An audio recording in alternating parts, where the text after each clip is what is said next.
اهلا وسهلا بيكم وفيديو جديد. والنهارده حابب اتكلم عن فنانه اجتمع في الفتره الاخيره الجمهور والنقاد على براعتها وعلى قوه ادائها التمثيلي وعلى موهبتها، وبصراحه هي فنانه استثنائيه ولازم نشيد بيها، وهي ريهام عبد الغفور بنت الفنان اشرف عبد الغفور اللي جابتها من تحت جدا وما طلعتش ولا واسطه ولا محسوبيه ولا حد يجرؤ ويقدر انه يقول عليها ابناء عاملين. صباح الخير، هشوفك النهارده.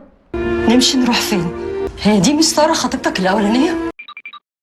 ريهام عبد الغفور وصلت للنضج الفني بسرعة جدا، وده راجع لأن هي بنت وأسست نفسها كويس جدا. ده من خلال تحضيرها للشخصية كويس، ومن خلال مذاكرتها للورق اللي بيجيلها واختيارها للورق اللي بيجيلها قبل أي حاجة. وشفنا آخر 4 أعمال لريهام عبد الغفور في 2022 عملوا طفرة في الدراما المصرية وأثروا جدا في مسيرة ريهام عبد الغفور.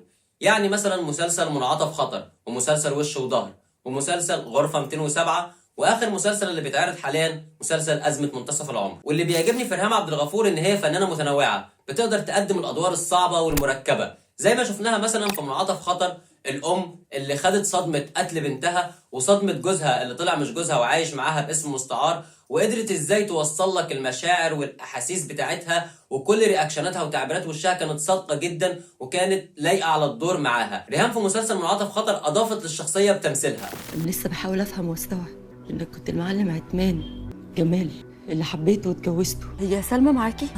هي فين؟ انتي آخر مرة شفتيها إمتى؟ وبتطلع علينا بعد كده في مسلسل وش وظهر، وازاي قدرت تعمل التحول الرهيب لفتاة شعبية تشتغل ممرضة، بعد كده بتجبرها الظروف ان هي تشتغل رقاصة، وأدت الدور بشكل احترافي من المضمون والشكل والأداء. ضحى عبد الحميد متولي.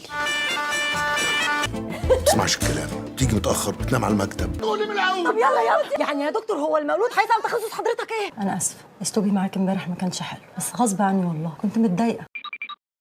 تالت حاجة مسلسل غرفة 207، وازاي قدمت دور شيرين اللي رعبتنا وخوفتنا كلنا واشاد بيها الجمهور، وكانت اعلى اداء تمثيلي في المسلسل طبعا مع محمد فراج وكاست العمل كله قدموا تحفة فنية. غرفة 207 عن رواية غرفة 207 للكاتب الراحل احمد خالد توفيق. مبدئيا شخصية شيرين دي هي السبب في ان وجود سر في الغرفة 207. مش عاوز تعرف سوسن انتحرت ازاي؟ لو حابب تعرف انا ممكن اقول صباح الخير، هشوفك النهارده. وبعد كده مسلسل أزمة منتصف العمر اللي ما حلفنيش الحظ لسه ان اشوفه، بس اكيد من الريفيو والاراء بتاعه الجمهور ان ريهام عبد الغفور عامله دور رهيب فيه، واكيد ان شاء الله هشوف المسلسل ده علشان ريهام عبد الغفور دلوقتي بالنسبه لي رقم 1 في بنات جيلها في التمثيل. وبصراحه اوقات كتير هتحس ان هي مش بتمثل، هتحس ان ده اداء طبيعي فيه سلاسه رهيبه في ادائها، هتلاقي ان هي مفيش اوفر، مفيش تكلف في الادوار، مفيش تكلف في تمثيلها، وهي من الناس بصراحه اللي تقدر توصل لك كل مضمون الشخصيه بخلال تمثيلها. تتفق او تختلف معايا ان 2022 كانت سنه امتياز لريهام عبد الغفور، ولسه واثقين ان احنا هنشوفها في 2023 اعلى واعلى واعلى. ومش علشان الاعمال الاخيره هي اللي مكسره الدنيا ننسى ان ريهام عبد الغفور من زمان جدا وهي فنانه تقيله جدا. في مسلسل اسمه الاصلي هيتعرض في 2022 قايمه بدور فاطمه سيد الاصلي، الاخت الكبيره اللي بتحافظ على ورث ابوها وشايفه ان هي احق واحده بيه من اخواتها، وهنشوف شويه شر حلوين كده ولكن هنحبهم من ريهام عبد الغفور. انا اللي شقيت وتعبت عشان نوصل للي احنا فيه دلوقتي، واسم الاصل يبقى من دهب.